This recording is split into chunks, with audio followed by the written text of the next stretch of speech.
Bonjour à tous, bonjour à toi. J'espère que vous allez bien. Une nouvelle guidance sur les énergies lunaires pour ce mois d'avril. Mais avant de commencer, je tenais à t'exprimer ma reconnaissance pour tes likes, tes vues et tes abonnements. Et donc, si ce n'est déjà fait, abonne-toi en cliquant sur la cloche pour être alerté de la parution des vidéos en temps réel. Si cette guidance également t'aura parlé, je t'encourage à liker pour qu'elle puisse être diffusée également sur YouTube. Je rappelle aussi qu'il s'agit d'une guidance générale et qu'elle peut ne pas parler à tout le monde. Et puis, si tu souhaites une guidance personnelle, tu retrouveras mes coordonnées à la fin de la vidéo. Et donc, c'est parti. Alors, que nous réserve cette nouvelle lune du 1er avril pour l'élément feu? Et donc, particulièrement, un petit peu plus particulièrement, les signes du Bélier, du Lion et du Sagittaire pour cette nouvelle lune de ce nouvel an astrologique qui s'ouvre. Eh bien, elle va nous parler de libération. Il est temps de se libérer de tout ce qui ne nous sert plus. Les vieilles habitudes plombantes n'ont plus lieu d'être. Tout est cycle, et comme tout cycle, il y a une fin et une renaissance. Et ce n'est pas parce qu'une habitude nous a été bénéfique à une période de notre vie qu'elle doit le rester à tout jamais. Et vous l'aurez certainement constaté tout comme moi, il n'est pas forcément simple de se débarrasser d'une habitude, surtout lorsqu'elle est bien ancrée. Fumer, boire, utiliser des produits chimiques dans nos produits de nettoyage, des médicaments, les téléphones portables, l'ordinateur, l'essence, le charbon, le gaz, etc. Mais aussi tous ces schémas que l'on peut se retrouver à adopter dans certaines de nos postures dans nos relations et qui nous sont davantage nocives plutôt que bénéfiques.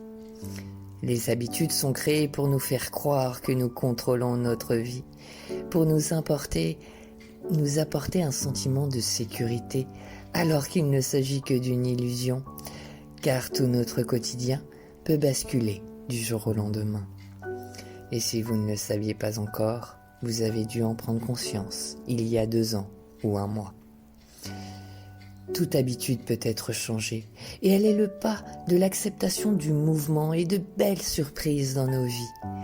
Nos habitudes peuvent nous enfermer, nous empêcher de nous rapprocher encore plus de nous-mêmes, nous faire rater de belles opportunités, de belles rencontres. Et ces énergies lunaires nous proposent de nous libérer, de faire de la place pour tout ce qui est plus grand, plus lumineux et aligné à nos valeurs, nos croyances, nos principes, et nous rappellent que lorsque nous décidons finalement de nous libérer, de lâcher ce dont nous n'avons plus besoin, de faire différemment, nous devenons gagnants. Ces énergies nous rappellent que la nature a horreur du vide, et lorsque nous abandonnons nos vieilles habitudes, cela permettra de nouvelles de prendre place. Mais comme toute habitude, pour que cela en devienne une nouvelle, elle demandera au départ une répétition quotidienne, un engagement de notre part. Par exemple, pour se muscler, on le sait tous, ça ne tombera pas du ciel. Pour cela nous demandera de pratiquer un sport régulièrement. Ou bien nous pouvons avoir l'exemple, pour entrer plus rapidement en état méditatif, il nous faut le pratiquer un peu tous les jours. Ou pour encore exercer ce yoga de l'esprit en se reprenant soi-même, lorsque l'on se rend compte, par exemple, d'utiliser le même mot 100 fois par jour, ou encore un comportement qui engendre le même résultat. Et pour nous aider à nous libérer, ces énergies nous signalent que le jeu en vaut la chandelle et qu'il est important de se concentrer sur les avantages du résultat que nous souhaitons, sur nos avantages, pas ceux des autres, ceux qui nous motivent, ceux qui nous donnent cette envie de nous libérer. Nous pourrions donc choisir d'abandonner de mauvaises habitudes pour que notre corps soit en meilleure santé, par exemple, ou que nos enfants soient moins exposés à des produits chimiques, d'utiliser moins la voiture pour notre belle planète, et non parce que l'essence coûte plus cher. À ce sujet, nous souhaitons tous préserver notre planète, mais suivant nos conditions. Sauf que la planète se fout royalement de nos conditions. C'est plutôt elle qui les impose. Et il me semble que ces dernières années, et encore il y a peu, cet enseignement nous a été prodigué, mais nos yeux restent fermés, nos souvenirs endormis. Sauf quand cela touche au porte-monnaie, à notre confort ou à certaines valeurs. Aussi, on est d'accord que personne n'apprécie dernièrement de voir ou d'entendre cette communication du « il y a eu tant d'enfants tués en Ukraine ». Sauf que juste pour rappel, une nouvelle fois, avant ce temps, et même encore aujourd'hui, nous faisons la même chose. Certes, on évite d'en parler, on évite parce que ce serait dommage de revoir nos petites zones de confort, de toute une économie, voire carrément des modes de fonctionnement modernes. Et puis, on ne le fait pas directement. Mais nous devons accepter nos parts de responsabilité. Oui, vous et moi participons à tuer tous les jours des enfants. Qui pensez-vous vont dans ces mines, dans ces pays n'ayant aucun droit de l'homme, mais où certains minerais sont si précieux pour les composants de nos PC, téléphones portables, bref, tous les appareils électroniques. Et même si les entreprises font ce qu'elles peuvent pour éviter ce fléau, pourtant, cela perdure. Et cela perdurera jusqu'à ce que chacun de nous ferons ce travail sur soi qui impactera nos pensées, nos schémas, nos croyances, nos principes et forcément le comment faire. Car sans conscience de soi et sans la volonté d'agir en fonction de ses réalisations, nous ne pourrions ni changer, ni évoluer. Et il est temps de se libérer de ces énergies, d'accéder à des ressources jusque-là endormies dans nos systèmes pour nous permettre de nous déplacer, nous chauffer différemment. Certes, les énergies actuelles nous ont permis jusque-là de nous faire évoluer, mais aujourd'hui, elles ne nous correspondent plus. Elles sont même nocives pour notre devenir humanitaire, comme dans nos intérieurs, où ne demandent qu'à émerger de nouvelles ressources, de nouvelles richesses. Alors, libérons-nous de nos chaînes intérieures, faisons de la place en laissant aller nos mauvaises habitudes pour nous permettre d'aller puiser, illuminer en nous ces nouvelles ressources pour créer de nouvelles habitudes et ainsi de prendre davantage conscience de nous-mêmes et de la complexité du monde dans lequel nous vivons. Cette nouvelle lune nous guide également dans la croissance de notre épanouissement et de notre puissance. Nous allons peut-être rencontrer quelques coups de mou alors que de grands changements se mettent en place. Mais ils font partie de la vie et ne peuvent être repoussés indéfiniment. Pensons aux saules. Les saules poussent souvent sur le sable des bords des rivières, les courbes toujours changeantes, et pourtant, ils atteignent des tailles considérables, grandissant avec succès, s'accrochant à la vie malgré les aléas d'un habitat imprévisible. Comment font-ils ? Au début de sa croissance, le jeune saule ressemble à un mince et faible bâton. En dépit de ses rares branches et feuilles, son tronc sera plus fin et flexible que robuste. Ce que nous ne pouvons pas voir immédiatement, c'est sa base, la force de ses puissantes et nombreuses racines. Le sol passe beaucoup de temps à établir une véritable ville racine sous la surface du sol. Ces racines sont longues, solides et très nombreuses, trouvant leur chemin dans les coins et les recoins souterrains, s'agrippant aux rochers, aux racines d'autres arbres et à tout ce qui serait susceptible d'augmenter sa stabilité. Ces racines se dispersent dans toutes les directions, sécurisant ainsi leur position au cas où la terre se mettrait à changer. Ce n'est qu'une fois ce réseau de racines bien établi, et seulement alors, que le sol met toute son énergie dans sa croissance future. À partir de là, Le tronc s'épaissit, s'élargit et se durcit pour monter toucher le ciel. Cependant, ces branches ne sont pas à l'image du robuste tronc. Elles ont pour ordre de rester flexibles, afin de pouvoir suivre le soleil et survivre à la force des vents qui pourraient menacer de renverser le reste de l'arbre. Cette croissance se fait entièrement selon la stratégie et le but divin de la source de l'univers, ce qu'il te conviendra. Cette nouvelle lune appelle à la croissance, mais pas sans but. Lorsque nous comprenons notre position actuelle, que nous nous libérons, que nous acceptons et que nous nous engageons dans le changement, nous nous programmons naturellement à évoluer en tant qu'individus, comme des douleurs de croissance, car la transformation entraîne un changement, des inconforts ou des inconvénients. Tout dépendra de notre point de vue, de ce curseur, de cette fenêtre par lequel nous regardons ce changement. En restant centrés sur notre attention, nous garderons la force, le courage et la résilience nécessaires pour continuer d'avancer vers l'épanouissement de notre vrai soi. Et il se peut que nous rencontrions des résistances dans nos libérations, nos changements d'attitude, notre croissance. Et il existe plusieurs types de résistances. Par exemple, les résistances dites externes.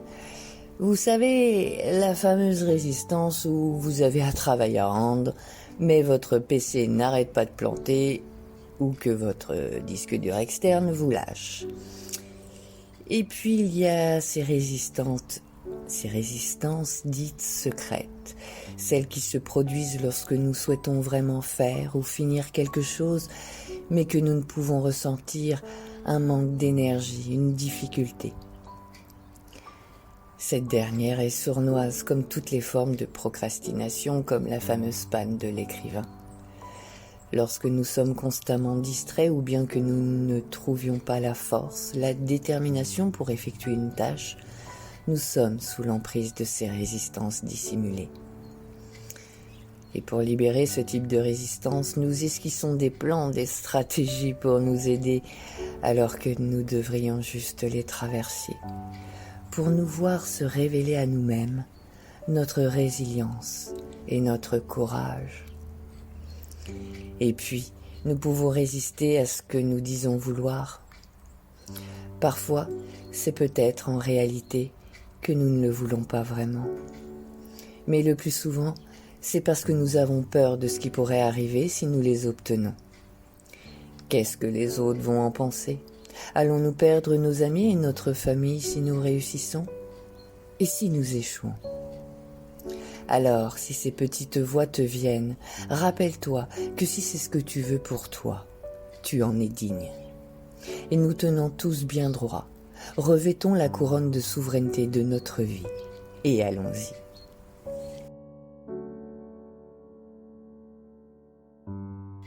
Alors, pour cette première pleine lune de ce nouvel an astrologique, cette pleine lune du 11 avril, on parlera pour l'élément feu de l'introspection. Car les énergies de cette pleine lune nous proposeront d'être curieux, curieuses de notre propre nature, de plonger en nous-mêmes pour contempler qui nous sommes et ce que nous voulons vraiment. Plus nous en savons sur nous-mêmes, plus nous sommes à même de nous diriger dans nos vies.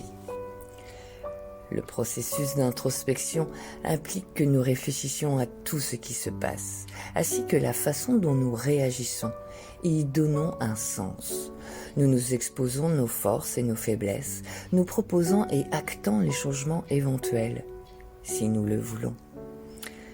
L'introspection, c'est s'offrir un temps de répit et permettre à notre cerveau de comprendre et de mieux naviguer dans le chaos de la vie quotidienne. L'introspection, c'est également faire, être en action, même si pour certains, ce n'est pas le cas. Et pourtant, l'introspection est bien une forme d'action. Si l'introspection est justement tellement bénéfique, alors pourquoi ne le faisons pas spontanément ? Eh bien, parce qu'elle nous oblige à ralentir un peu et à tourner notre conscience vers l'intérieur, chose qui ne vient pas naturellement à tout le monde, surtout aux extravertis et dans un quotidien qui nous en demande toujours plus. Qui plus est, cela demande de se montrer honnête envers soi-même. Commencer petit à petit et se faire aider reste encore l'approche la plus simple et la plus sûre. Certaines se laissent décourager avant même d'essayer. Commencez déjà par prendre chaque jour une dizaine de minutes pour récapituler tous les événements dans votre journée. Avant de vous endormir par exemple, lorsque vous êtes dans votre lit, ou vous préférerez peut-être la lueur de cette pleine lune pour vous asseoir dehors et penser à tout ce qui est arrivé depuis cette nouvelle lune, ainsi qu'à vos réactions et vos ressentis. Et n'hésitez pas à les noter. Il existe bien des façons de faire son introspection. Si vous ne la connaissez pas encore, cherchez celle qui vous convient le mieux. Pour celles et ceux qui pratiquent déjà l'introspection mais qui n'aiment pas les sentiments de vulnérabilité, de colère, de culpabilité ou l'attitude défensive qui en ressortent, c'est temps nous mettre face à notre propre responsabilité. Rappelez-vous que le malaise à court terme sera un gain à long terme si nous n'ignorons pas l'éléphant dans la pièce. L'introspection régulière nous permet d'intercéder avant que les problèmes ne deviennent trop importants. Soyons conscients de nos croyances, tout en restant ouverts à de nouveaux points de vue et de nouvelles façons d'être.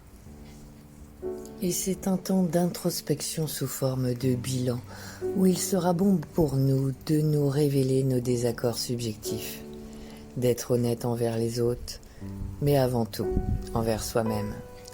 Et il se peut que durant cette pleine lune, nous devrons prendre des décisions difficiles, mais nécessaires pour notre voyage. Certaines s'entêteront dans un chemin alors que tout leur démontre qu'ils sont déjà sur une autre route, mais préféreront poursuivre au lieu de faire demi-tour. Une pleine lune qui nous demandera d'examiner attentivement tous les aspects de nos vies, et en particulier ceux pour lesquels nous avons défini des intentions ou objectifs. Certaines questions peuvent nous aider à nous ajuster continuellement. Est-ce toujours ce que je veux ? Est-ce que je veux toujours atteindre ce but ? Et si la réponse est non, demandons-nous ce que nous pouvons faire avec ce que l'on a, tel que l'on est, pour nous diriger vers ce que nous désirons maintenant.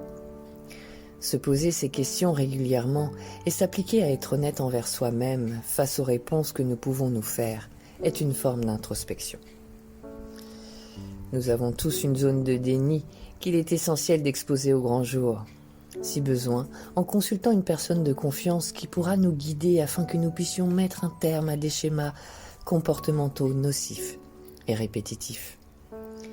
Mettre en lumière nos zones d'ombre, d'autosabotage, prendre le temps pour les voir est l'un des plus grands déclencheurs de changement dans une vie. Et cela nous demandera de la patience et de profiter de ce voyage en toi, car ces énergies lunaires nous proposent de cultiver cette patience et d'éviter le piège de l'autogratification. Là aussi, elles nous demandent de ralentir, de prendre notre temps. Les choses avancent à leur rythme, même si nous ne pouvons pas encore le voir. La patience, c'est une sorte de foi en l'avenir. C'est avoir foi en la fleur en regardant la graine. Cette pleine lune nous demandera de voir au-delà du livre posé devant nous, du diplôme qui est à la clé. Même sous les courbatures d'un dur entraînement, on se focalise sur le résultat en pensant aux fruits de ce labeur. La patience nous accompagne tout le long, nous apprend à vivre avec grâce ce processus de manifestation, de transformation qui est à l'œuvre. Dès lors que nous intégrons ce pouvoir de la patience, nous saisissons qu'il y a davantage à gagner d'une qualité profonde et intégrée, plutôt qu'une gratification instantanée. Il est plus difficile d'être patient dans la maîtrise d'un nouvel apprentissage qui demande du temps et des efforts.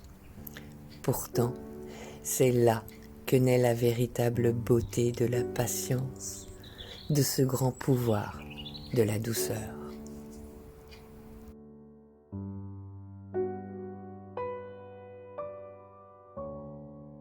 Alors vous l'aurez compris, comprise, mais des énergies de lune proposant de travailler à libérer, à laisser aller certaines habitudes, des résistances même qui affectent notre croissance.